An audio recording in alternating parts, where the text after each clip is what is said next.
going on, everybody? Welcome back to another new and exciting episode of the Viall Files Update Special Edition. We got some good updates for you. Some real good ones. Some feel-good ones. Yeah. Yeah. Yeah, some triumphs. Triumphs with endings being happy beginnings. Yes. Yeah. Closure. I feel like we had one door close and then another door open, Yeah. so to speak. Sure. Yeah. Close the door, open the window. Yeah. Do we have any writer enters we want to kick things off? Any updates there? Yeah. Do we remember Chelsea? She was from episode 621, and her friend was cheating on her boyfriend, and she wasn't sure if she could continue to be friends with this person. Yeah. Yeah. And so we encouraged her to have a conversation with her friend, hold her accountable, and just say, I do not support these decisions you're making. So I was finally able to talk to her, but it ended up being through text message. She called me out on being distant with her lately, which I have, and I finally confronted her about it and set my boundaries with her in the way you guys advised me to. She didn't take it well, as expected. Basically, this is what she told me. And then she says, I copied it from Snapchat because this is the only way that she messages me now because she changed the settings to delete immediately after viewing so her boyfriend doesn't see what she's talking about when he goes through her phone. Such a messy situation. So she said, I feel really hurt and betrayed by you pushing me away due to something I'm dealing with. I thought we were better friends than that. I said, I understand why you feel hurt and I'm sorry for that. It's just difficult for me to support your behavior and I do not want to be an accomplice to it. I know you're better than the decisions you're making right now and it breaks my heart that you're going through this situation. I hope things change for you, and again, I cannot support your decisions, and it's too much for me to be around while you're making them. I would love our friendship to take off, but at this time, I need to distance myself, and I hope you can understand that. Just know I'm not completely turning my back on you. If you need anything, I'm here for you. After that, she left me on red and didn't respond. I'm sure she's upset with me, but this was the right decision.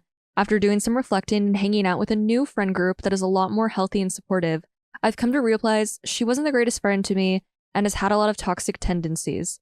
I don't hate her, and I truly do want the best for her, but ending this friendship is the right thing to do. Amazing. Love. So slow. Yeah. I mean, that is being a friend, you know? And sounds like maybe she's realizing who that friend was. But like, what a response. I can't believe you're doing this to me while I'm going through something. No, you're not going through something. You're choosing this. She's acting like it's happening to her. Yeah. Like she's the victim. Right, Yeah. right. Like it's passive. What? No. Yeah. You are fucking another guy while having a boyfriend and actively going out of your way to continue to hide it. And even when you get called out for it. Yeah, because like, listen, I think some people, like, I don't think they black out while they're cheating and don't realize what they're doing, but we all can justify our actions and get caught up in things. Things can snowball and we can kind of get out of control. And sometimes it takes a friend to go, what the fuck are you doing? And have you go, oh my, yeah, what am I doing? And clearly this friend didn't say that. It, like, No. truly thought this was happening to her and she was stuck in a situation, you know, but. She also says she's going through a relationship and a friendship breakup right now. Ugh. Oh, that's tough. But I'm The so writer glad inner. about this new friend group. Yeah. Yeah, that's amazing. That's, yeah, because it can really give you new hope when you meet people Yeah. and there's things that you might not have even been able to articulate or define as missing from previous relationships. But then when they're present, it's so exciting. And you're like, I do deserve this. But also, like, I wouldn't shock me to find out that it's not a coincidence that she's going through a friend breakup and a relationship breakup at the same time. Because if she is finally like holding people accountable for things that they aren't doing and letting people off the hook and looking the other way, it wouldn't shock me if she is applying that same energy to her boyfriend. And maybe this is just her cleaning house, so to speak, and doing some much needed, you know, spring cleaning on her, you know, circle of influence. Hope so. Yeah. Yeah. So, Spring cleaning in October. yeah. Dusting off the Love. cobwebs. So as sad as it is, you know, I don't know about the boyfriend, but this person was not serving her at all. This was a friendship based off of mostly history and not one that was based off of continuing to add value to each other's lives. And all relationships require connection, you know? If your friendship's solely based off of loyalty, you know, because of history.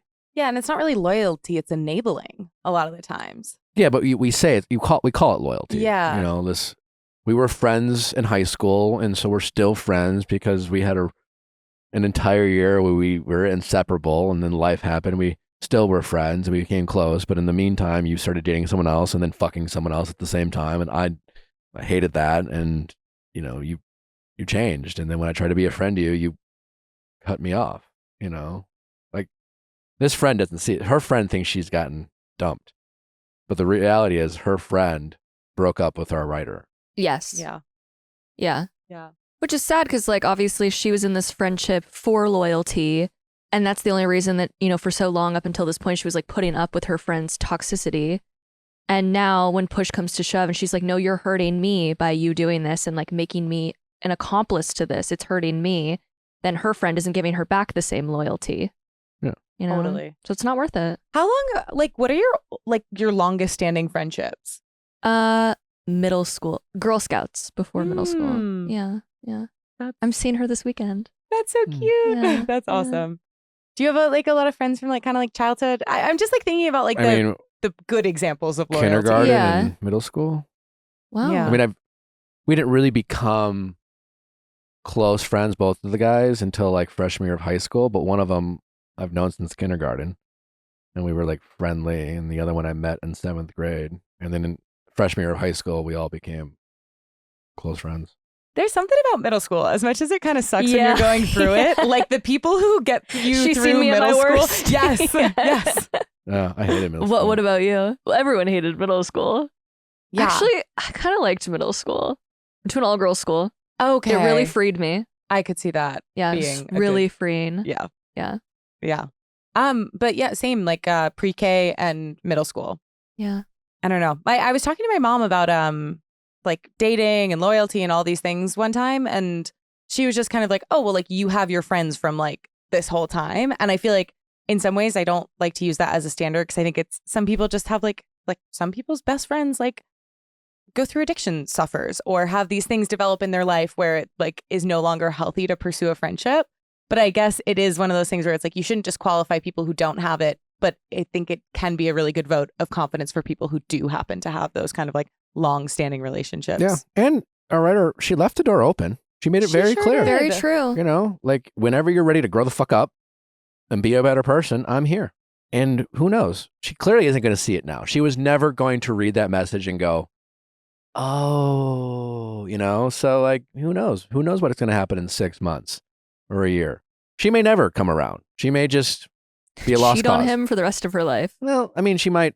No, I mean, she'll eventually get caught or something will happen and whatever.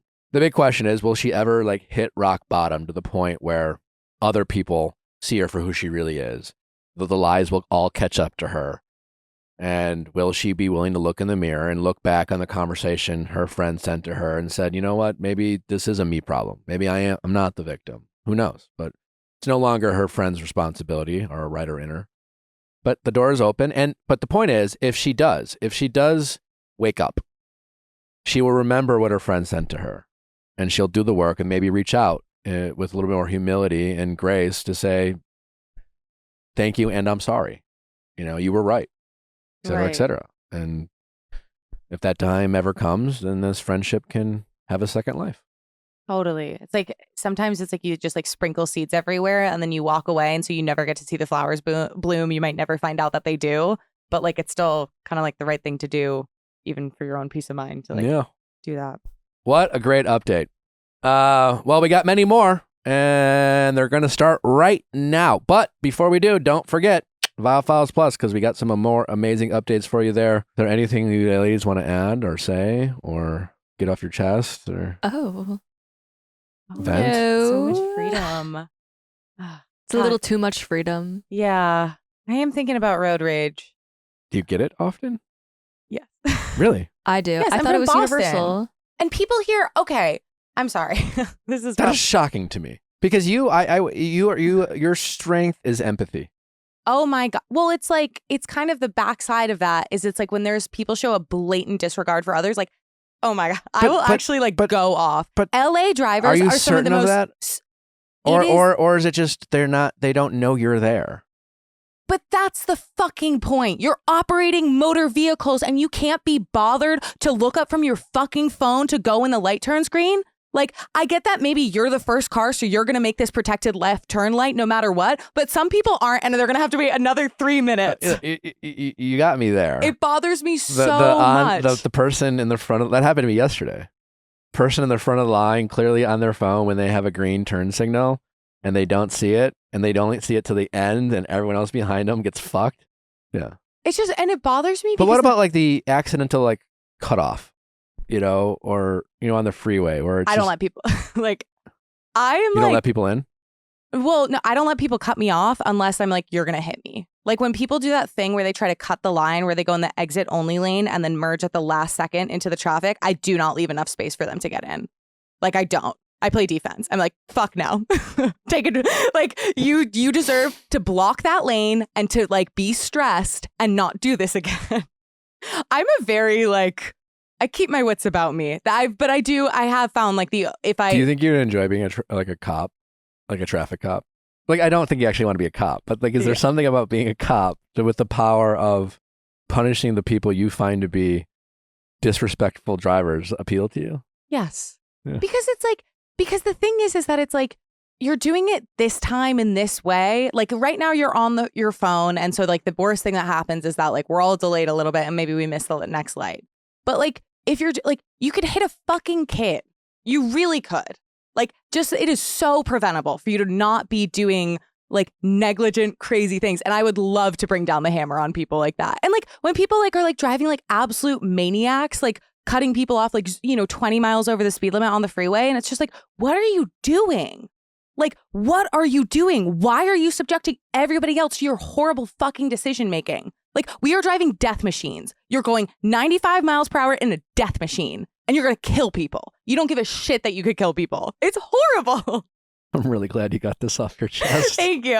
Thank you so much for giving me the space We'll to do pop this. off in the comments if you agree or disagree with Amanda. But we got some updates to get to, so let's get to them. Question time with Nick. Let's ask Nick your sexy questions. Welcome back, Michelle.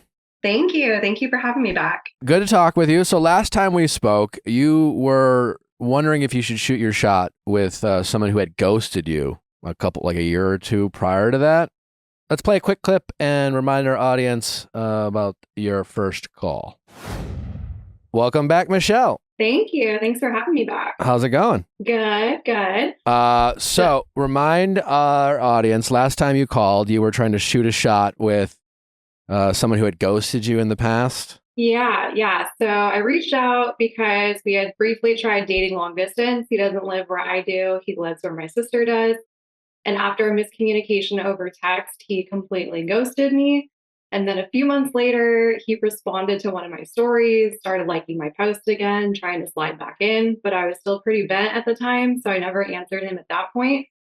Fast forward a few years later, just in kind of like a bored dating situation, I've seen him around town. I've seen his dating profile again. So just wanted to see if it was worth it to reach out and see if anything is still there or if he's grown up at all. Gotcha. What was the advice I gave you? And what did you do with that advice? You told me to say, like, I have nothing better to do. Like, are you free to grab a drink? Yes. And basically imply that, like, my options were watching like TV you were or randomly hitting him up and because you were bored. Yes. Yeah. And did you do that? So I didn't say I have nothing better to do just because that is so far outside my wheelhouse. But I did say I'm in town. My sister's busy and I'm just trying to find something to do. Okay. Are you free to grab a drink and catch up? Okay. And so he responded and said he for sure would have if he was home, but he was at a family party. And I said, no worries. I know I'm asking last minute, maybe another time. And then he said, let me know the next time you make the journey back. And at that point, I actually already did have specific dates where I was coming back into town. It was already planned out, but I didn't want to come across too eager and be like, I will be back on this date. Well, I said, I think I'll be back in a couple of weeks. I'll let you know. I didn't want to be like, I'll for sure be here, X date or whatever. And so he didn't say anything after that. So I'm kind of just like, whatever, I tried. Like, at least I shot the shot. I just don't know when I go back next week. So I'll be there for a full week this time when I go back. If it's worth it to try again or just leave it be. Does he I don't follow like you on come social across. media? He doesn't anymore. And that's because I unfollowed him back in the day and like removed him from my follower list as well. So we don't follow each other anymore. I don't think you should let him know. Let's say you go to your sister's house for a week, don't hear from him. And then literally then Monday afterwards, he hits you up and says, are you coming to town anytime soon? When's that happening? Like that would actually be perfect. What a great opportunity for you to be like, oh, no, I was literally just there. Maybe next time. And he will be like, why didn't you hit you up? And you could be like, oh, I was too busy. You know, you were busy doing shit. You weren't and aren't a priority. You know, you don't have to say that last part, but that's the message you'll give him, which is you're not waiting around for him. And then you can always go back in the future. But yes, I don't think you should be like, hey, I'm going to be back again. Are you free again? Like this is a guy, again, very much has the power. He ghosted you in the past. He has shown example after example of just kind of only wanting to hang out with you at his convenience. And when push came to shove, he just disappeared on you. So like not a great track record. So you reached out, you tried, he wasn't there. Ball's very much in his court. What if out of nowhere he's like, what are your exact dates? When do you get to town? Drip him information. Or what if you follow him on Instagram, you refollow him before you're there, Post and then day one, No. and just see what he does. Is your social media private? No, it's public. Okay, so it's public. Nothing's stopping him from having curiosity and viewing your stories right now. Post a couple stories over the next, few days, and then post something with your sister, the second day you get there. Don't be obvious about it. But we're getting into dangerous water here of putting a lot of energy into this guy. We're not getting good vibes from this guy, Yeah. And that was like my thought too. And I remember JoJo saying that I'll just feel better once I send it. And that's kind of how it was. Like I sent it and was like, we'll see what happens. And then when he responded, I was like, well, whatever. Like I gave it a shot, and now like that lingering curiosity is going away, which is good. This sounds like a guy who's at best going to be interested in having some sex. Yeah, no, I would agree with that. And my gut instinct was not to say anything when I went back. So I'm glad that you are in agreement with that. Do you have any other like prospects? Are you on the apps? Like, can we get this guy out of our memory with a new hottie? I actually took a break from the apps. I deleted them all a few weeks ago. Where I'm at, I feel like the options have gotten worse and worse as time has gone on. So it's just making me like, I don't want to say bitter, but pessimistic a little bit. So I just deleted them, took a break, gonna focus on myself for a bit. So no other prospects right now. Yeah. Okay. Well, you're going to be just fine. Well, thank you for the advice. I appreciate it. If anything else happens, I'll let you guys know. Oh, All yes, right. please do. Well, just remember, when you get back out there, it doesn't have to be like you go cold turkey, you're completely off the apps, then you dive back into 5 apps. As long as you have self-control, you can like be active on an app, maybe check it once a week, for 10 minutes, and then challenge yourself to get out there and be social. Like, you know what I'm saying? Like it doesn't have to be this like, now I'm dating, now I'm not dating. As long as you're able to have self-control when it comes to the apps, you can just sprinkle a little like date time for yourself without making it like such a big part of your life. It probably won't be the last time you hear from him. It just probably be like 4 months from now. Yeah, that sounds about right. Yeah. So I'll keep you guys posted. Keep in mind, you did give him permission to reach out to you when he's bored, because technically you claim to have done the same thing. Yeah. So just know that when he does reach out in 3 months. Okay. Sounds good. All right. Take care. Thank you so much. All right. Thank you. All right. Bye-bye. Bye. All right. In your words, Michelle, what did we say? Kind of give us a little 60-second explanation of that first call. What was the advice we gave you? And then kind of where are we now? Yeah. So you told me to basically go into it with zero expectations, but may as well shoot my shot and just see what happens, since it has been a couple years. But to let him know that I'm doing this because it was like really last minute. I was bored and had nothing better to do. Did we have the message that we sent? Because did we shoot a shot? Was it an active situation or no? We did shoot the shot. I did it later, so not while I was on the call with you guys. Gotcha. But I said something like, I'm in town, my sister's busy, and I'm just trying to find something to do tonight. Like, are you free to grab a drink? And he said he would if he didn't have plans, but like to let him know when I was coming back. And I said, I think I'll be back in a couple of weeks. And then he didn't answer from there. And so that's where, when you guys told me next time, like, don't reach out to him, don't text him, just see if he reaches out, maybe post on some Instagram stories to see if he's like checking and knows that I'm in town. So, I always post when I'm in town anyways, like I'm pretty active on stories as it is, but never heard from him. So nothing happened that time. But when I went back a different time, I saw him at like the local gym because I'll work out when I go there because I go for like, a week or more at a time and like to stay on my routine and stuff. And so I saw him at the gym, wasn't even sure it was him the first time because he was like kind of far away, had a hat on, like pulled super low. And I was like, I think that's him, but like, I can't be certain. And so I left and he has like a very like distinct, like fancy car. And I saw it in the parking lot, like, and I was like, that's him. Like, that was definitely him in there. And like the way he was parked, like he was parked over 2 spots. So I'm like, oh my God, I hate he's him. such like a dude. Like, I hate him. I saw that. I was like, I'm like not even remotely interested anymore. So that was that. Never heard from him. Went back a different week, saw him again, and we still like haven't said anything to each other. So it just like feels really weird. You saw him at the gym again, or saw him? Yeah. Okay. Yeah. And you don't acknowledge? You didn't acknowledge Yeah, him? why didn't you go up to him? I mean, I understand annoying he didn't say anything to you either, but it's a two-way street. I know. I don't know. I just feel like at that point, I'm like, I know he probably saw me too. Like, it's not a big gym. There was like maybe 10 people in there. I'm like the only girl. I'm like, there's no way you don't see me. So like, I'm like, if he's not going to say hi, like, I feel like because I reached out and like, he never answered again after that. I'm like, why would I then go up and be like, hey, I'm here when he like wasn't interested the first time is my thought. And now it does just feel weird, but like, I'm not even interested anymore anyways. So I mean, that parking in 2 spots. Ick. it's douchey. Hate Yeah. it. Huge ick. Like, honestly, huge ick. So, But a justifiable one. No, that's More Up than there- an ick. that's up there as like a top 5 like instant reactions for who someone is. Yeah, like 100%. not tipping a waiter enough. Something like that. Yeah. Yeah. I bet Yeah. he wouldn't tip a waiter enough. I don't mean to make assumptions about this man.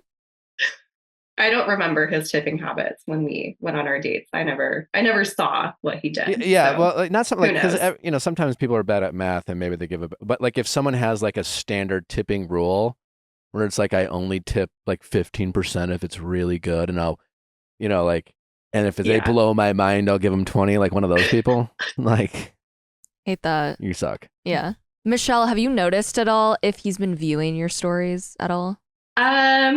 I've like switched my profile back and forth from private to public just for Why? other reasons. Because I had another guy that I was seeing that it didn't end well with, and he was like stalking my stuff. So I I'm had to sorry. block for a bit. Oh, Can't you First, I just- just made it private. and Why don't you then just I block blocked. them? But yeah, I did. Okay. I did. Oh, okay. But if he makes Yeah. another account or something like that, like Okay, yeah. I Or like guess. his friends, Yeah. So Oh no. Oh no. Yeah. I hate that. different situation, Is being stalked like simultaneously scary and a bit of an ego boost, or is it just no, I think it's just scary. 'Cause It's I kind of think weird. people can monitor It's you in just the scary. ego-y way. Like stalking it's like the level of like I feel like fear just like takes over any amount of like, oh, a person's really interested in me. okay? Where are you now with your love life, with your heart?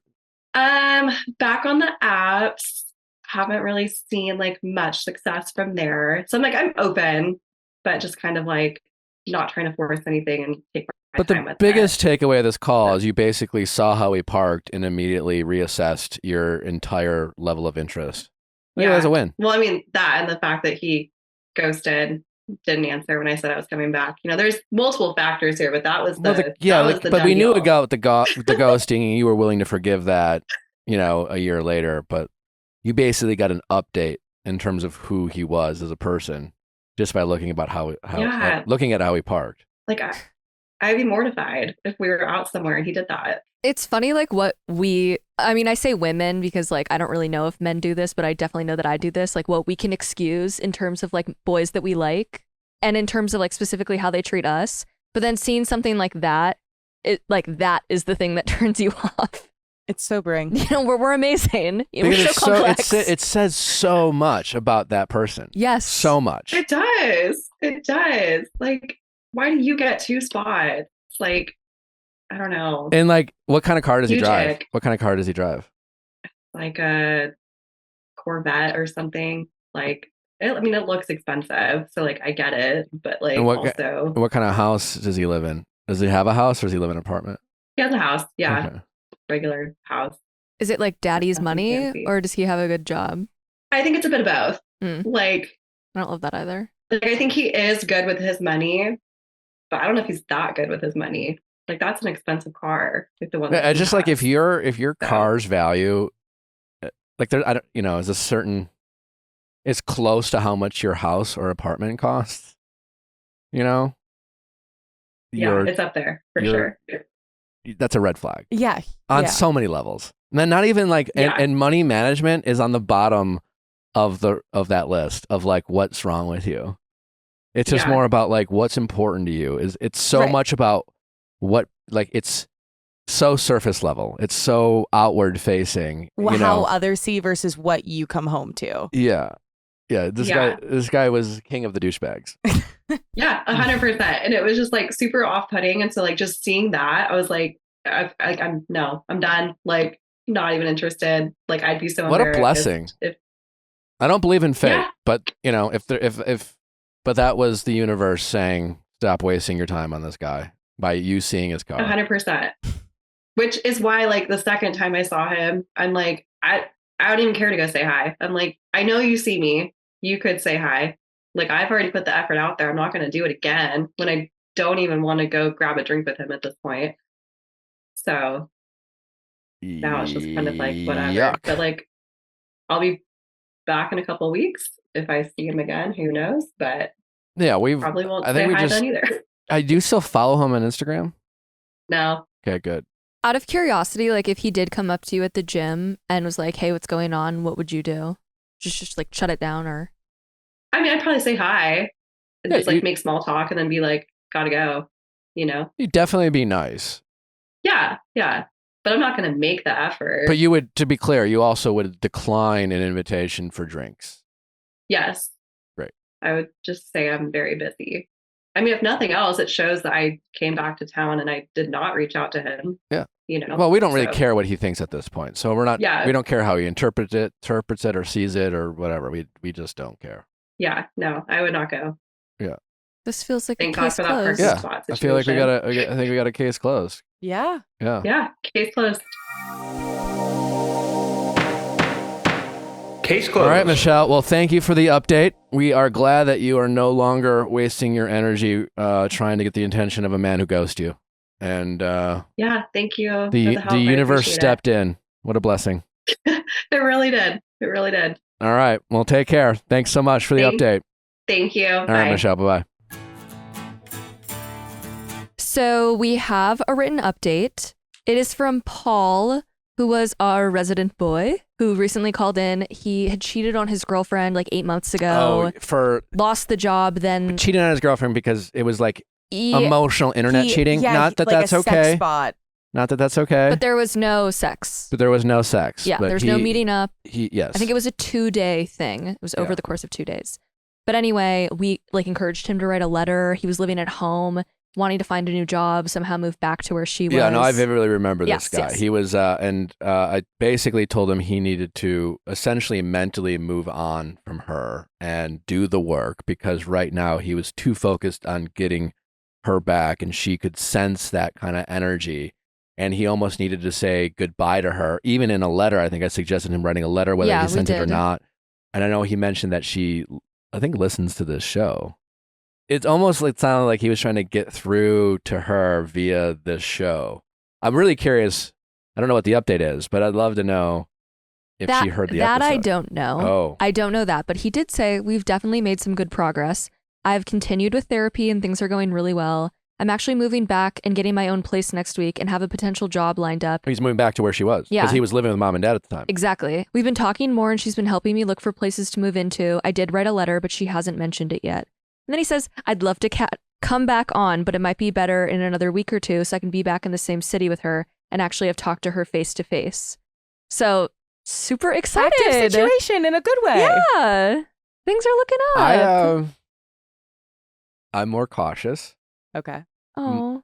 because it's right now he's in a situation where it sounds like she as many people do sometimes, she broke up with him not because she wanted to, because she felt like she ran out of options in terms of getting him to be the partner that she wanted to be. Violated her trust with his internet activity and things like that. And I hope this is more about him than getting her back. And right now, I think this is for him about getting her back. And the big question is will he be able to maintain whatever work he's doing on himself even after he gets her back? Because these little breadcrumbs, like her helping him get a place, like why is she helping? And like I get he's excited and it's like a positive sign. It's like she's probably keeping her boundaries, but I mean, it's a great sign for him. It's a great sign about the possibility of her taking him back, because if she was truly done, she wouldn't bother, So she's kind of keeping tabs on him by helping him look for a place. But I see what you're saying of how that can almost be potentially difficult because it's still uncertain how it's going to pan out. It changes out. The goal for him. Now he has hope to get her back. It also changes like the incentive of like, it's no longer so he's now doing it. It's no longer about him really hitting rock bottom. And maybe he's committed enough to still follow through. It's just this situation in the short run is making it harder for him to develop in the person he said he wanted to be. And not that he can't be, and not that he can't follow through with it. It just makes it harder. What's a good analogy? Well, I feel like it's like that phrase where it's like character is who you are when no one's watching, and now someone's watching. And so that's not like you lose all points for doing the right thing, but it's like the whole point is now someone is watching, so you were incentivized to do the good thing in a different way, where before you were trying to get to the point where like no matter if anybody was watching or not, you were going to hold yourself accountable and to a certain standard. Yeah. It's like if you have a goal, if you can see the light at the end of the rainbow, like it motivates you. When you ask yourself, why am I doing this, whatever this is? If she was off the grid, if she truly gave him the impression that like there is no hope, why is he doing this, would be about being the best partner he could be for whoever will love him in the future. But it's about him being a great partner. This now, with her giving a little hope, is to get her back. And it's so hard to self-police yourself and know the difference. I said this multiple times when I was first on The Bachelorette. I knew I had feelings for Andy, but I also knew I was competitive, and I honestly just didn't know which one was influencing me more. I couldn't honestly answer that question because I was in it. The best thing that I could do was just acknowledge that I didn't know what was the motivating factor, and just being self-aware about that, because I knew I had feelings. I knew they were genuine, but I knew they were, I was competitive, but I didn't know what was the stronger force driving me in that direction. And so, like, I don't doubt he wants to be a best possible partner, but he also has the goal of getting her back. And it's like, what's the stronger driving force? Will he really keep himself motivated to do that stuff after he gets her back and things like that? So nice update for him, I know, but if you're listening, just really slow it down and try not to get too excited about getting her back, because I know the feeling. I have tried to get exes back in the past, and it really motivates you, to like be, you're getting close, and like I'm going to show her, and I want to do this and do that, and especially if you have a broken heart over a breakup, it makes you forget about your broken heart, and it just gives you something to focus on other than feeling sad about yourself. You know what I'm saying? It's a tricky situation. But I wish him all the best, and I hope we get to talk to him. Maybe she'll come on. Ooh. I'm definitely going to ask if she listened to the podcast. You know what I even love even more? I would love for her to call in separately. On her own. Yes. And I'd love to hear her side. Taylor's version, I'd love Yeah. that. And not that we don't believe him. It's just, I want to hear that perspective, because we've talked to him, and he truly, I really enjoyed talking to him. He seems so sincere and sad, and really, and it wasn't even a bad, like honestly, he was really hard, like not to downplay what he did, because what he did was wrong, but we have seen people do far worse when it comes to cheating and things And like hold that. themselves far less And accountable. hold himself far less accountable. Like he clearly had a moment of weakness. That is for sure. It seemed like he owned up to it, but it was like the straw that broke the camel's back in this situation. But he genuinely seemed like a solid dude who really wanted to be a better partner, you know, but I'd really love to hear her version. You're Yeah. listening. Call in, girl. Yeah, Email if me. you're listening, we'd like to hear you. Well, we got another update. Let's get to it. Welcome back, Zoe. Hey, Nick. How's it How's going? it going? Oh, I'm doing well. How are you doing? Good. Last time we talked, in your words, why don't you bring us up to speed? So last time we spoke, I was having like two kind of issues in one. The first was I just wasn't sure if I wanted to break up with my boyfriend or not. And then if I felt like I should, I just wanted to talk through like advice on how I could, I don't know, break up with someone for the first time. And why were you thinking about breaking up with them again? It just felt like it does feel like we are still together. It just feels like we might be two different people that have similarities and really connect on like a more surface level rather than like a long-term level. So you had encouraged me to have an honest conversation with him. We had been talking about moving, and he was kind of getting ahead of himself talking about like marriage and where we would live. And I hadn't exactly warmed up to it totally. So you had encouraged me to have an honest conversation about where my feelings were at. And maybe that could be the first step in figuring things out. Because he was kind of a country boy, kind of small town, and it's like he was really excited about your future, but he had a very specific vision of that future that matched his needs and not necessarily yours. Correct. Yeah. Let's play a quick clip from your first call to bring our audience up to speed. Hi, I'm Zoe. I'm 30 and I need help deciding if I should break up with my boyfriend. Okay. We're long distance. Okay. And I think it just feels like every time we see each other, there's like an event and families involved, and because our families are friends. And every time it just feels like this is the worst possible time to break up with someone if I do feel that way. There is never a good time to break up with someone. You know what I'm saying? There's not a better time or a worse time. Unfortunately, you know, when you break up with someone, you're going to be the villain in their story. And you might be the villain in their friends' stories, you know, and their family stories. And that sucks. And we hate that. That's just kind of part of it. Is that more than anything what's holding you back? Is the worrying about hurting him and the fallout? Or what do you enjoy about the relationship? He's just like the kindest person I've ever dated. The He's kindest person you've ever dated. I just feel like he always thinks about me first, which is really nice, and is like willing to kind of like make sacrifices. And it sounds like the bare minimum, but I think like all of my friends and family have been like, oh, like this is the kind of guy you marry. Like he's so stable and he makes me feel really safe. Like I know you talk about that a lot. Yeah. I'm just not sure if we're totally compatible long term, just because How so? he is like a small town guy. He works in construction. He needs to be there. I live in a big city. We're like an hour flight from each other.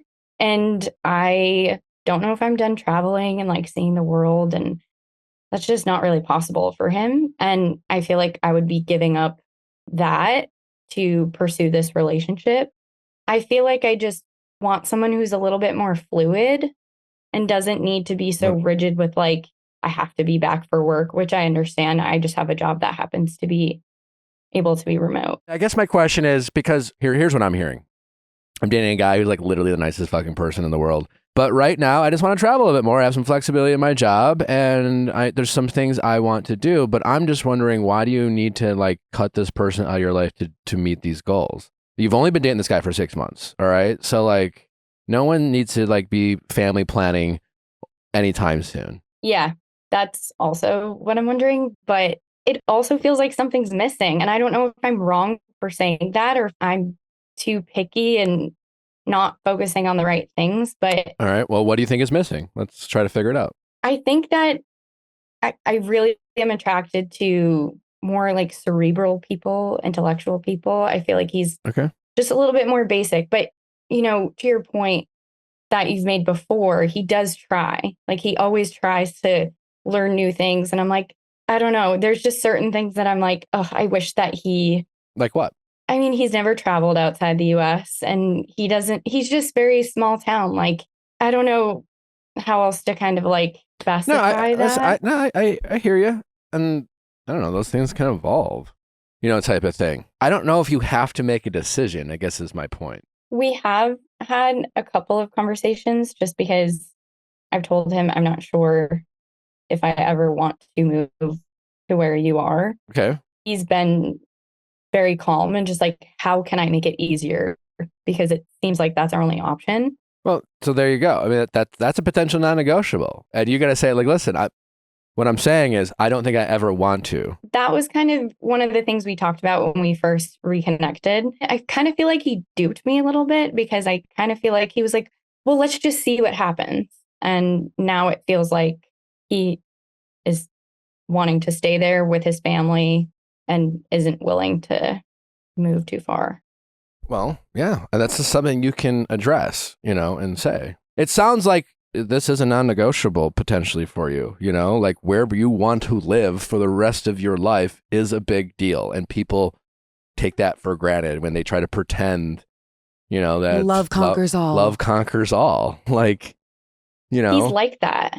Well, it's easy for him to say when he's expecting you to move. Right. He's not like that because he wouldn't do that for you. Right. I feel like he overlooks red flags a lot. When he says things sometimes, I'm just like, you need to go to therapy and like work on yourself and like sit with these feelings. I do think it would be fair for you to say, hey, listen, as happy as it makes me feel at times to feel your excitement about us, you sometimes say things that give me pause. And I've done a lot of work on myself. If you're open to it, like, maybe that could be something you're into. Like, he's going to have to go on his own pace. But you know what I'm saying? I guess it's communication. It's being able to talk about these difficult things, these awkward things, and just stating your feelings without sugarcoating them or softening them with like words like, well, not really, and maybe, and kind of, and sometimes, when in reality, this is just how I feel, and it's always, or it's never. You know what I'm saying? I definitely don't want to do that.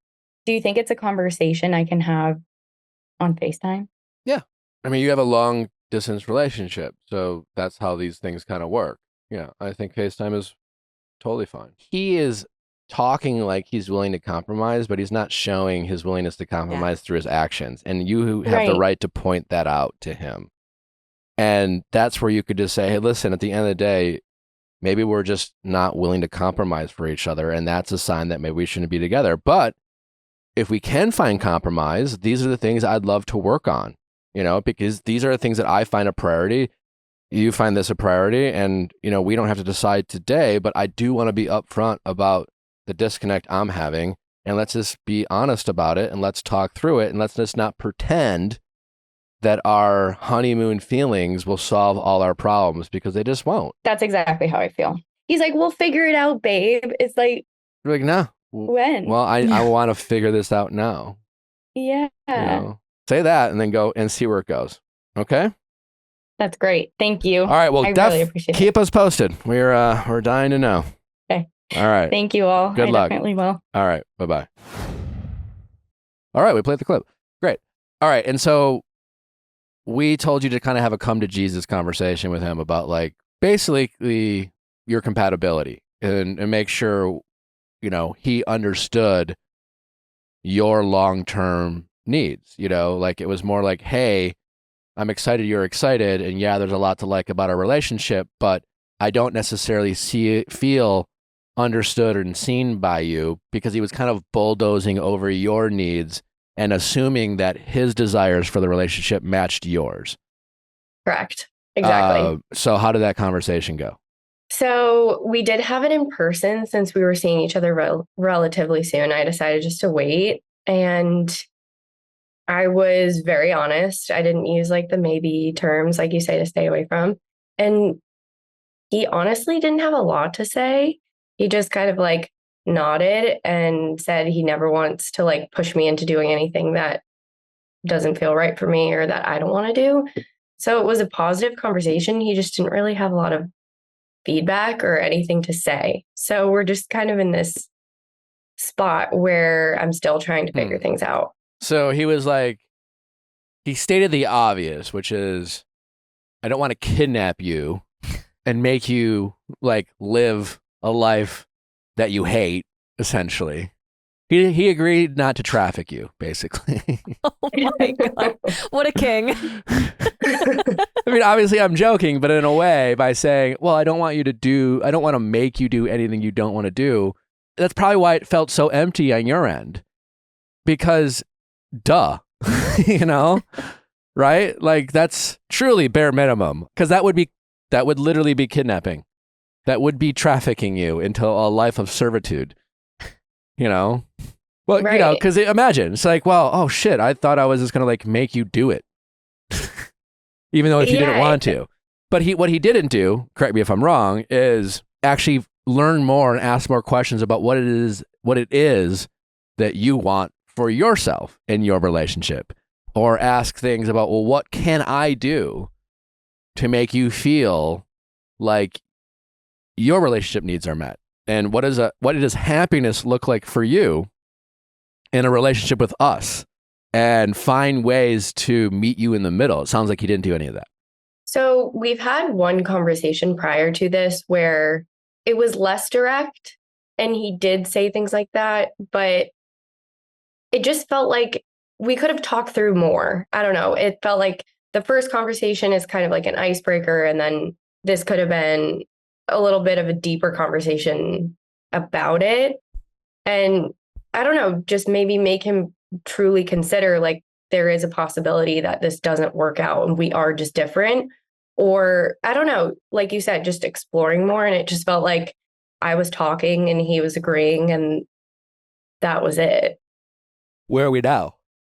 So it felt nice to have that conversation, because when he's brought up like, like being married or like babies one day, I've had to say like, I thought we talked about kind of like putting those conversations on hold. So that feels nice to be able to do that. But I was able to connect with my old therapist who I love. And I kind of spit everything out at him that we had kind of talked about. And then just obviously a little bit deeper because he's my therapist. And he was saying that it's kind of fair that there's this guy who checks like a lot of these amazing boxes, but maybe for you, like being adventurous and intellect, like those boxes aren't being checked, and you're allowed to kind of feel like maybe that's not your match, even if for some other people, like that wouldn't matter. To you, it does. Yeah. So I've been toying with that a lot, and I just feel like my gut feels like he's not my person. And although like we have the best times together, I feel like I have to just muster it up and break up with him. Okay. What are you going to do if he really tries to get on the same page with you? Not sure if it's possible. Okay. Well, that's why I asked, because like the big question is this something that you think he's capable of doing, or are you finally getting to a place where it's just like, I know that we want different things, and I don't want to make you like, just like he doesn't want to make you do anything that you don't want to do. You don't want to make him, you know, suck it up constantly, because you just know the things that you want in a relationship ultimately would make him miserable over time. Precisely. Yeah, that's exactly. I feel like what I'm looking for, he wouldn't be happy even if he was willing to provide it. Like, I don't think it would make him happy. Just like, I'm not sure it would make me happy to give him what he's looking for in a relationship. So how do you want to go about doing this? Are you 60% sure, 99% sure? Where are you at? Say like 70. 70. Well, where's this other 30%? It's a pretty big number, 30%. I know. I guess it was all the positive things that we had talked through originally. Just, I mean, it's hard to find like a truly kind person. And so Is I don't know. there I just want to, other? I want to feel 100% sure. Could you? Well, you never are. We're never 100%. So, there is that. But I guess the big question you got to ask yourself are these areas in which you just don't think he's gonna. You talk about maybe certain conversations and topics, things you like to talk about, intellectual, like deeper conversations or whatever.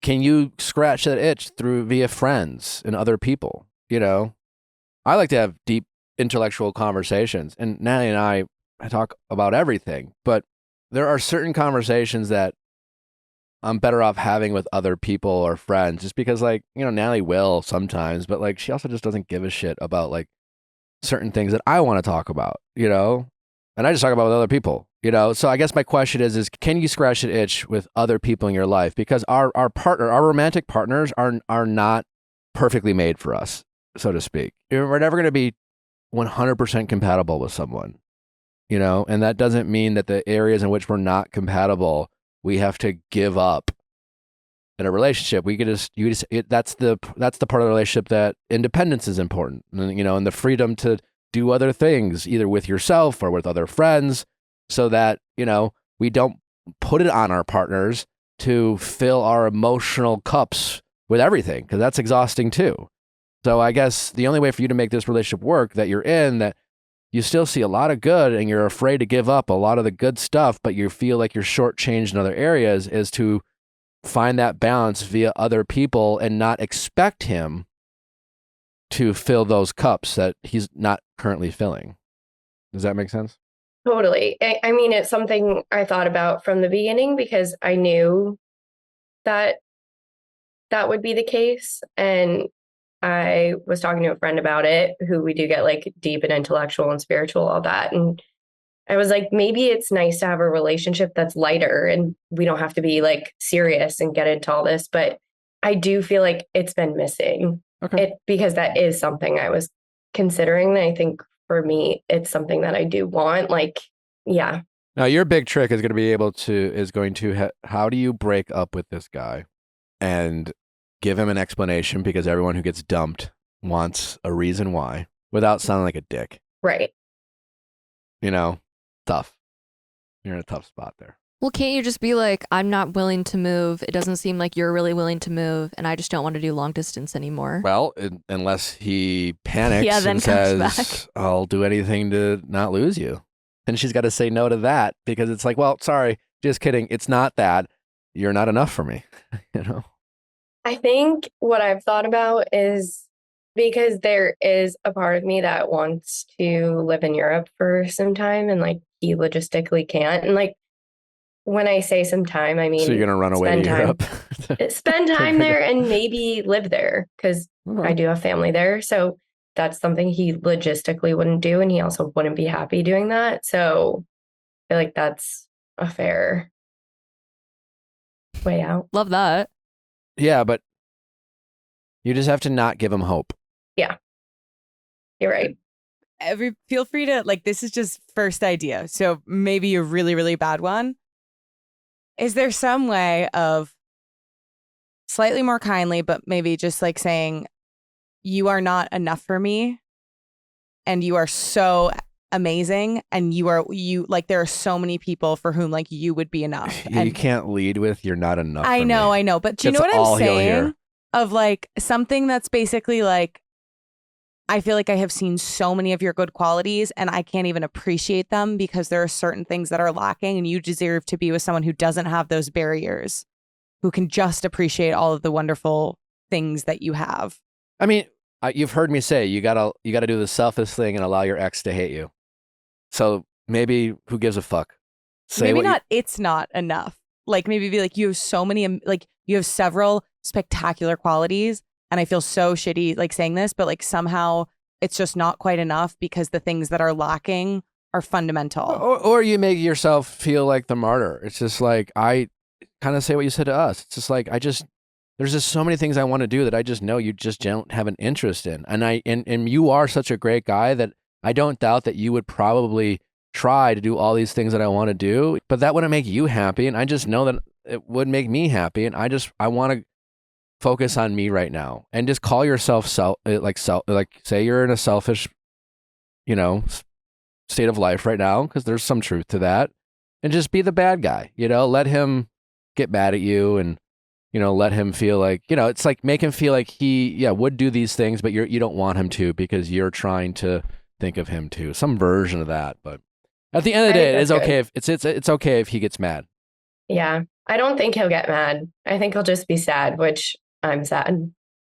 Yeah, thinking about. Who knows?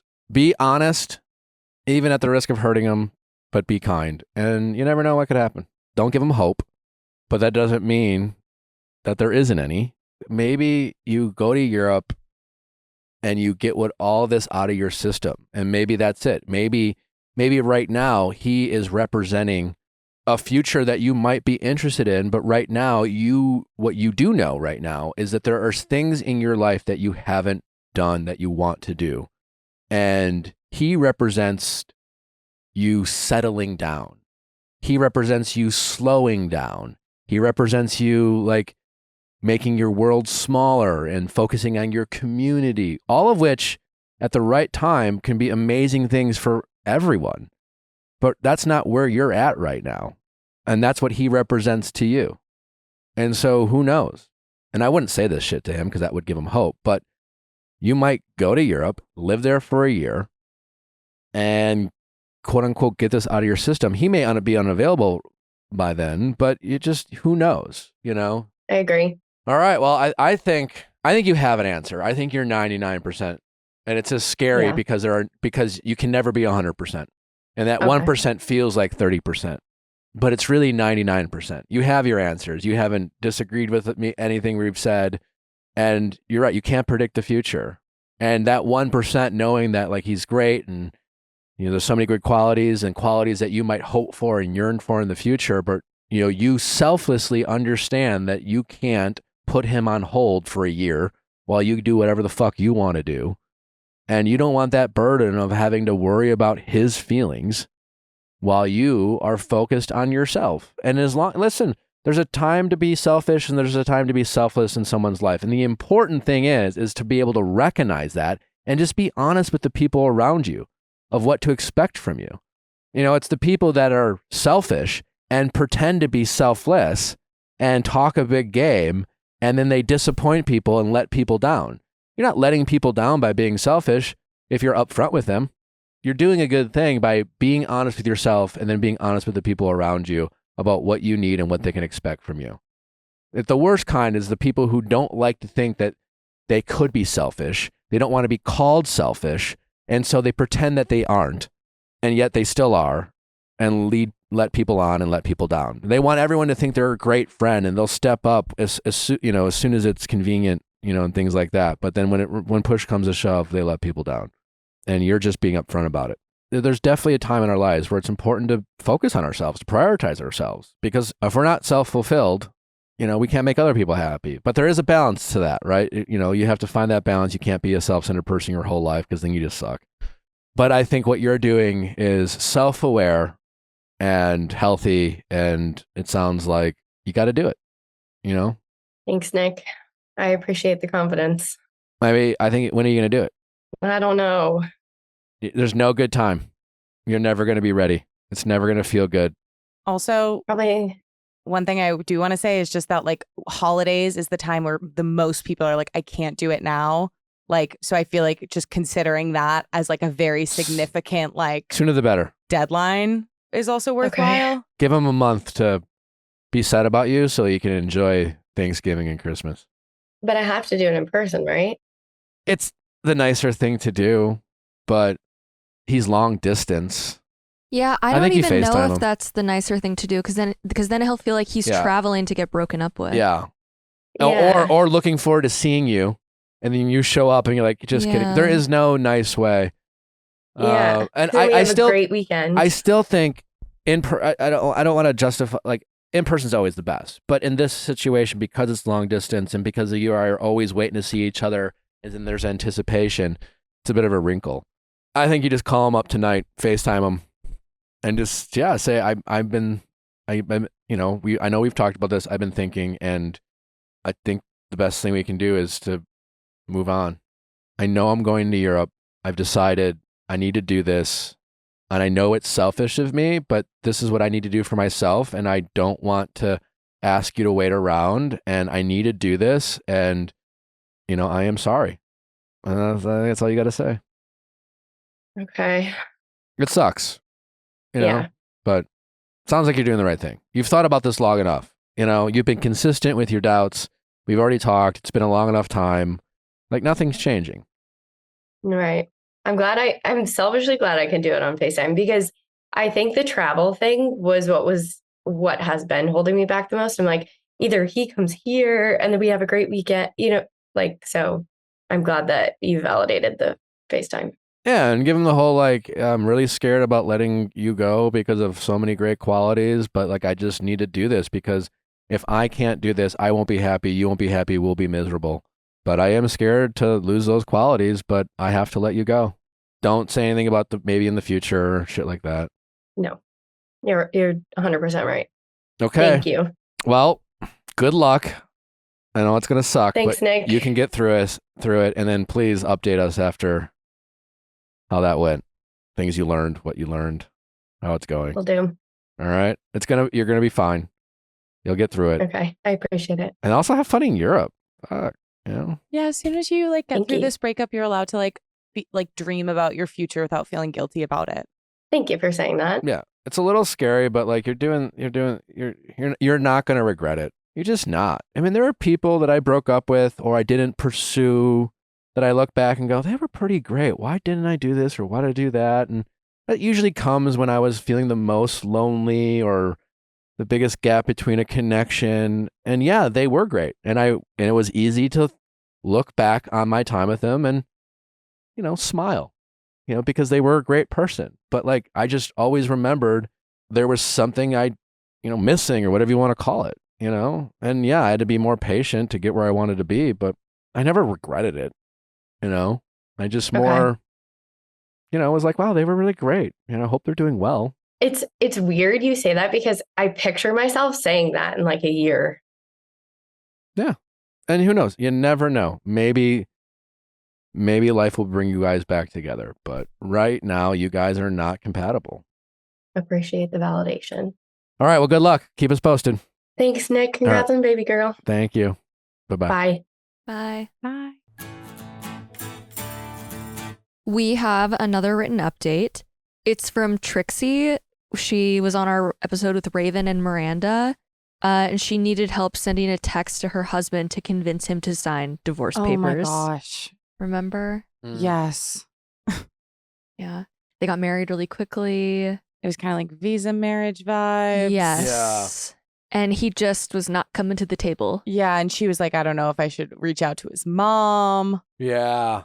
Yeah. Yeah. I remember that. All right. What's the update? After texting office hours, I sent him a very direct text stating that I would take legal action if he refused to cooperate by our divorce by a deadline. She gave him 4 days. I did not get a response from him whatsoever and decided not to involve his family out of respect that they had nothing to do with this mess. So I did the big girl thing and talked to a lawyer on my own. A quick and free consultation taught me that I, in fact, did not need his signature to get divorced. I feel like we recently talked about this. Yeah, we did. Yeah. This gave me enough momentum to immediately file for divorce, knowing that I will come out of this on the other side very soon, whether he agrees with it or not. I'm still a free woman after all, LOL. Then she thanks us. She's so deeply related to the narrative of this is such a daunting task that if it's paralyzing me from doing what I would normally and logically do, whereas now I realize it's a fairly easy process compared to the worst case scenarios that were completely made up in my own head. Yeah. Obviously, it's not ideal or stress-free to go through a divorce, no matter what the circumstances, but there's so much to say about romanticizing it as the solution. Your perception is your reality indeed. I feel like I've stepped into my power and confidence to be self-assertive and take control of my life, to protect myself and my freedom. It's very liberating to have my own back and not allow someone who's never truly cared about me to use me. Wow. Ah, Yeah. I love this. Amazing. Yeah, it's so true that most things are just simply not as hard as we make them out to be in our imagination. Totally. Yeah. That's not always the case. Some things we're very surprised. Sneak attacks. They surprise us and we're caught off guard. But yeah, the things that we worry about that we're like, oh, I can't, we put off and we're worried it's going to be hard and difficult and scary and maybe all those things, but manageable. And sometimes it's just simply doing something, you know? Like here she was worrying and worrying and worrying, and she hadn't even spoken to an expert, a lawyer, you know, a free consultation. Even if it wasn't free, maybe she had to pay $200 to get some legal advice, but she got it, and that opened up everything for her. I mentioned this earlier before, and it had nothing to do with relationships. It was about business, but it was a TikTok about a tech guy saying the best advice he got was action is information. That the worst thing he could do is sit there and ponder all these potential outcomes and solutions, and instead of wasting all this time and doing analysis by paralysis or paralysis by analysis or whatever, he was just like, you know what? Let's just fucking do it. See if it works. If it doesn't, we'll respond, But he got the information through failure. It was like, I'm not going to sit around and then, debate all the 20 different scenarios and then narrow it down to 10 options and then narrow it down to 5 and then narrow it down to 2 and get one perfect solution and then hope that works. Before he did all that, he was like, let's just fucking do this. Maybe we'll get lucky. And if not, we'll have information. So her immediately doing something provided her new information, and that information changed her entire perspective. But all she had to do was just start the scary process of being actionable and not worrying and dreading it and things like that. But I also think that sentiment of action being so much more important than analysis applies so much to dating, where it feels like people, because dating is so hard and daunting and confusing nowadays, it feels like people are trying to constantly be doing all the math to save themselves any form of rejection or disappointment, as opposed to kind of engaging with the person who they're talking to or the person they've been seeing or whoever else more. I feel like there's just this kind of epidemic of passive analysis that causes people to make choices based off of the situation that has been altered and morphed in their own brain, as opposed to the situation that happens between the two of them. Yeah, it's all why people will, don't get into relationships because they're too afraid to define it or too afraid to shoot their shot, or they're in a situationship and but I like them, they're great, but I don't know, what if I meet someone? I don't. Okay, fine. You can make a decision then, but make a decision now and then go with it.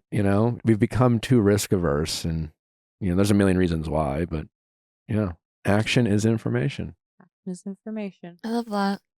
Yeah. What a great update. Yeah. Yeah. I wonder if he'll ever reply, though. Who cares? True. Yeah. But I'm curious. Eventually, probably, but him not replying, I think it was a product of him being, it was a game of chicken, right? Up until that point, she wasn't actionable. She would complain, she would plead, she would beg, and he just kept ignoring her, knowing that up until that point, she never really did anything about it. And he called her bluff, and she stepped up. Yeah. And we're proud of her. Yeah. Good for her. Good for her. Wonderful. Yeah. All right, let's get to our next caller. Welcome back, Liz. Hello. How's it going? It's going great. How are you? Good. So we've talked twice. So the first time we talked, your big problem was blowjobs were ending your dates, and you were basically going on dates, sucking some dick, and to put it delicately, and feeling uncared for. You were basically doing a lot of giving, not giving a lot of receiving. And it was one of my favorite calls because it was a very, 2023 modern dating topical.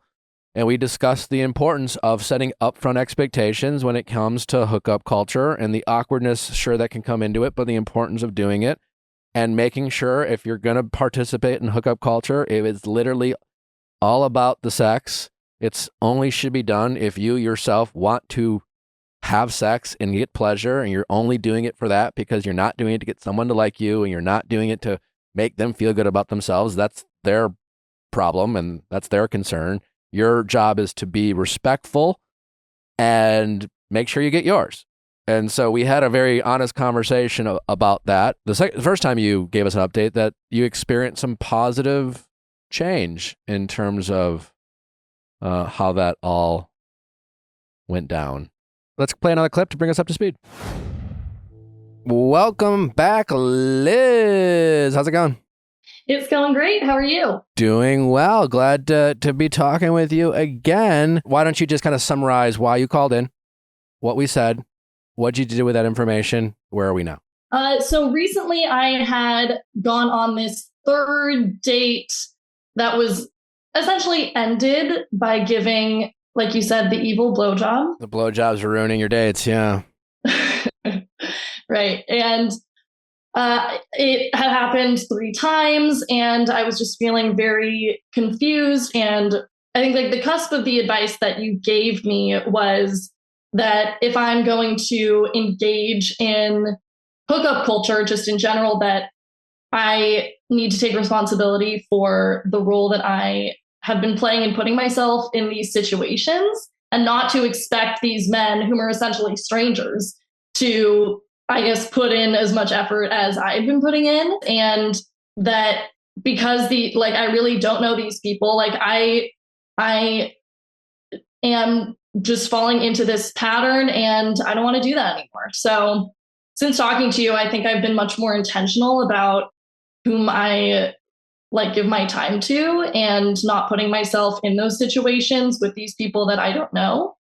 And it's been really helpful. It's been good. It's awesome. It's great. It's great to hear. Yeah, I mean, it's tough because it's not like we're not trying to let, in your case, men off the hook, right? And we're not saying that for anyone who participates in hookup culture that they shouldn't be respectful and courteous and acknowledge that you are putting yourself and whoever you are participating with in a kind of vulnerable situation. But that's like a utopian world to expect everyone to, act that way. And so, yeah, it's tough to count on strangers to take care of you emotionally. And I know we talked about, hey, if you're going to participate in hookup culture, be upfront with what you expect to get and have your needs met. Have you ever gotten to that situation yet? Yeah, totally. So the night of the call that I had with you guys, I actually had a first Hinge date. He, first of all, was 40 minutes late. I would have left, but I had gone out of my way. He said he fell asleep, and we were meeting at 8:30. He put his non-alcoholic but very expensive drink on my tab and then refused to pay me for weeks. And then he also told me this crazy story about how he was still in really close contact with his most recent situationship, which I know is a big no on this show. And he found out that this girl was also secretly sleeping with his roommate. It was very weird. It was this crazy date. And I was just kind of sitting there with this internal monologue, where am I? What am I doing? And then he said, there's this really great bar, a 5-minute drive away. Do you want to grab a second drink? And I panicked and was like, sure. And I went to my car and I thought, I don't want to do that. And I heard Allie's voice in my head say, the awkwardness of saying no in the moment. It's so much better than the regret the next day. Yeah. Yes, exactly. Yeah, I heard that. So I called him from my car and I said, I just checked my emails and I totally forgot that I scheduled a really early doctor's appointment tomorrow. So I'm going to go home, but have a good night. That's awesome. It was great. Yeah. And maybe in the past, you might have gone and got that second drink and then he would have propositioned you to come home with him or vice versa. And, you might have had to suck a dick you didn't want to suck. No. Lord. But maybe. But exactly. But yeah, well, good for you. Yeah. And I'm assuming that felt a little empowering. Yeah. Afterwards, I was like, wow, I'm a superhero. That felt great. No, good for you. I did what I want to do.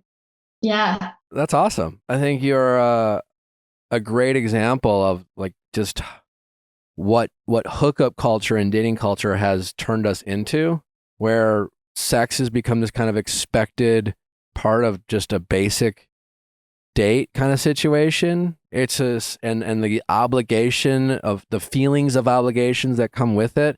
Man, that's a horrible feeling. But good for you for changing course. There's going to be plenty of bad dates out there, so they don't all deserve a blowjob. Exactly. That's for sure. Yeah, more recently, I'm not saying this gentleman anymore, but I saw this guy for about a month and it just gave me hope because I was very excited for the time being. And for the first several dates, it was simply like getting drinks. Like on the first date, we didn't so much as touch. And I was very intentional about it. And I think that was very helpful. Just everything that we had talked about and going into it knowing like, these are my boundaries. I'm not crossing them. Well, good for you. This is great to hear. Hopefully, more of the same going forward. And if you are lucky enough to meet someone you start really bonding with, yeah, there's no downside to building that rapport or building that emotional connection. And if you can, abstain, I think everyone, especially if they like someone, is doing themselves a favor. And, if you give in the moment, you give in the moment. But I think there's very little downside to waiting things out longer than we're used to these days. I agree. Awesome. Well, we appreciate the update. Keep us posted on your new kind of dating journey. More, I think really stories like this are very helpful to people who listen. Totally, I will. Awesome. All right. Well, take care. Thank you again, and we'll talk soon. Okay. Thank you, Nick. All right. Bye-bye. Bye. Thanks, guys. Bye. So I guess where are we now? Yeah, absolutely.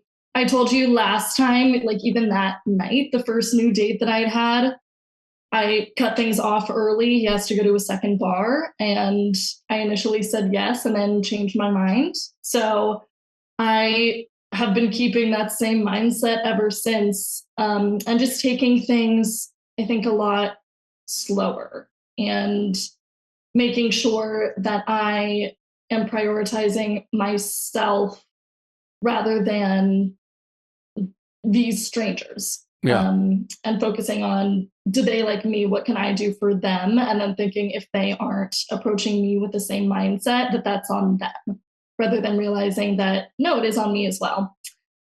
So I have been dating someone new for the past month or so. Oh. And I've been taking that very slowly and going very well so far. So what I'd love to know is, how did that relationship start and evolve? Because did you approach it differently than other dates you had gone on in the past, specifically around sex and hooking up? Like how did that play out?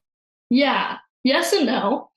The first time that I guess our first quote unquote date was a FaceTime date. Okay. Which I haven't done since COVID.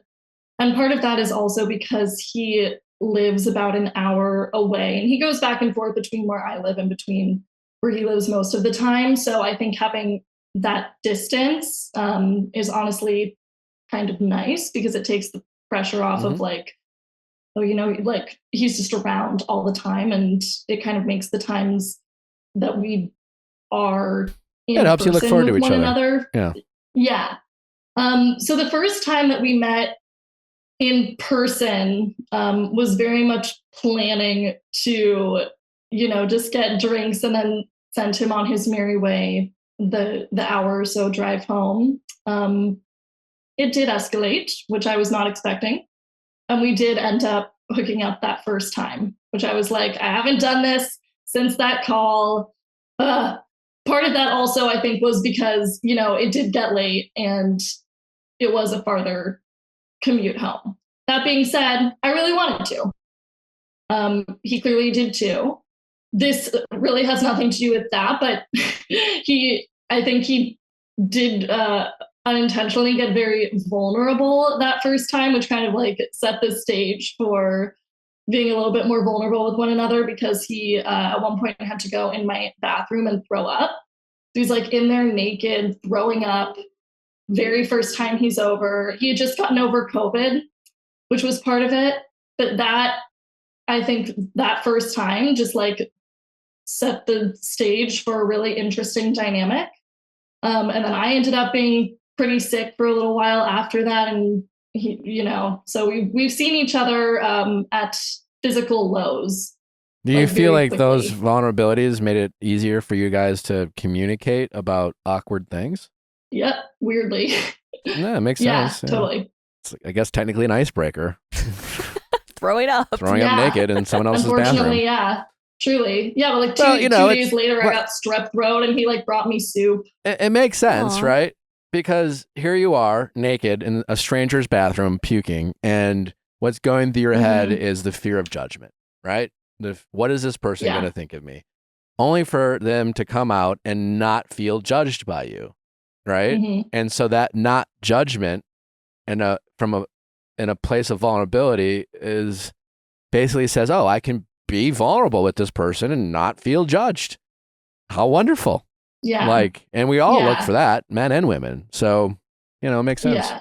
Yeah. And he was clearly really embarrassed and he kept saying so. And I was like, I don't think that's embarrassing. I really don't. I'm like, that's a very normal body thing to happen. It just sucks that you feel bad. So hopefully, I think he did not feel judged. And is he a generous lover? Yes, very much so. I also got back in therapy pretty soon after the first call with you, and something my therapist recommended. She's very much she's also a sex therapist, so she's very much like, get yours. A lot of the advice that you gave me too, but she told me to read this book called She Comes First, which is written for men, really. But man, women can get something out of reading it too.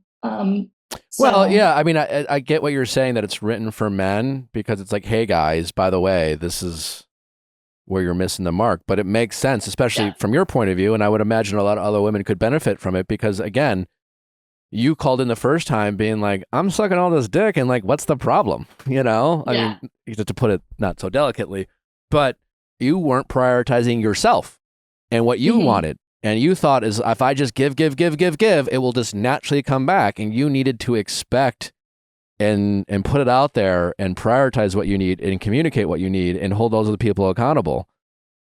And this book sounds like, maybe for you at least, it gave you permission or reinforced the idea that it is okay to have expectations. Yeah. Because I do think a lot of, society and, it's a lot of people out there who, for whatever reason, society made you feel like it wasn't okay to expect these things, or it was too awkward or weird and uncomfy. So yeah, good for you. That's great. Exactly. So I think that that's part of it too, is just, I guess, like restraining or just like not feeling like I have to be so giving immediately, and kind of making sure that it's like, no, like I'm getting something before it even goes there.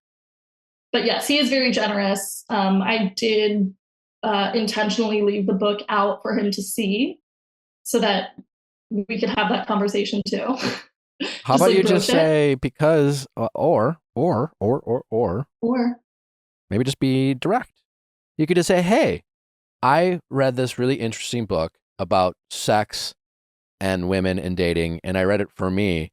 But like, if you're interested, I'm not a big reader, so maybe he's not, but you could literally ask him to read it. You could say like, I'm curious what you think about this. I mean, just because it really helped me. And like, I think this would help us continue to be on the same page. I guess what all I'm saying is you don't have to leave it out for him and hope that he reads it, because like, I've never seen a book and said, I should read this. Not because I wasn't interested in its content, just because, I'm not a good reader, I'm dyslexic or whatever. But I just, if someone I cared about asked me to, I could at least read a chapter or a page. You know what I'm saying? Like, just, it's okay for you to ask him to read it. It's okay for you to ask him to take a look. Maybe start with a chapter. But I'd love to talk with you about this. Book club it. All I'm saying is you can be a little bit more direct than just leaving it out and hoping that he reads it.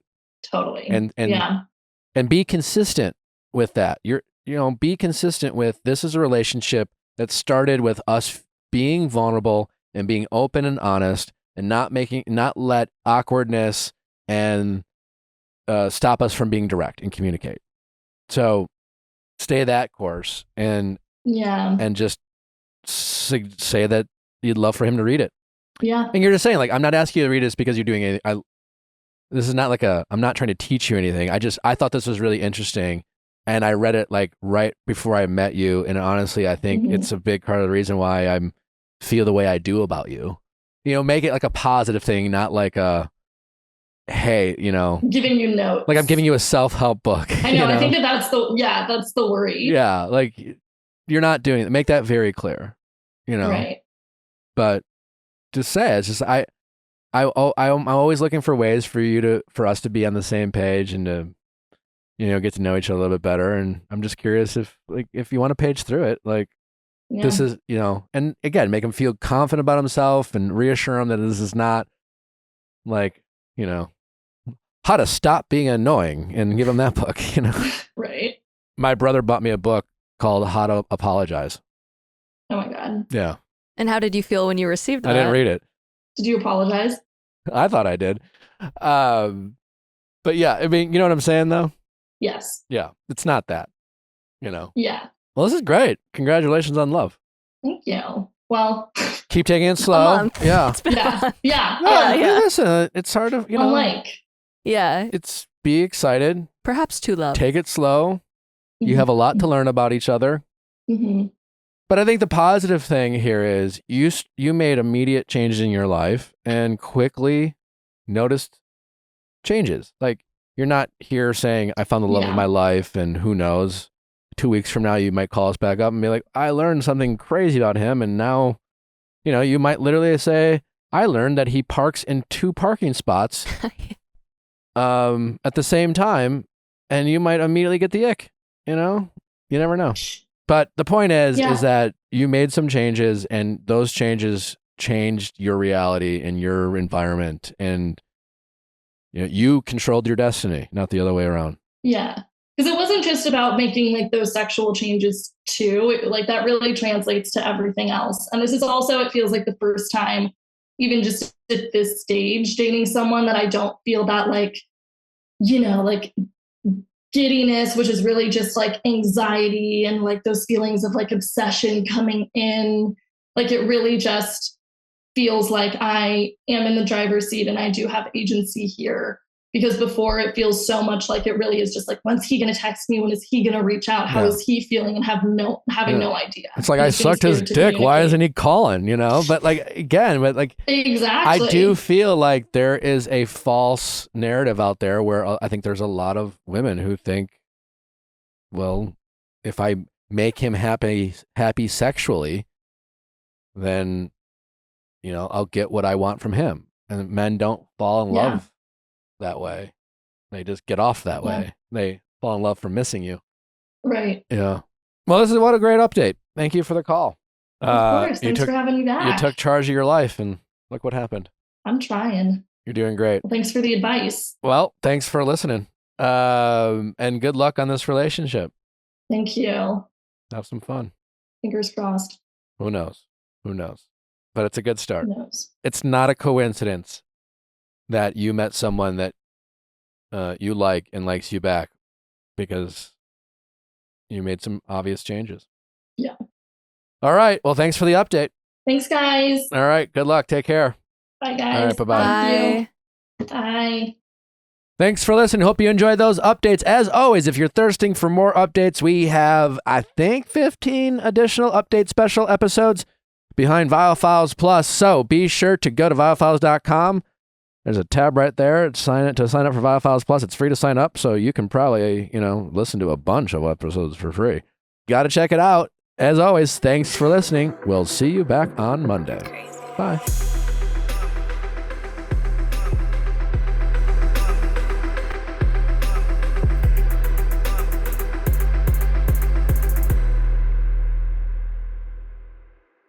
Hey guys, if you loved what you listened to, make sure you hit that subscribe button below. Thanks for listening. We'll see you next time.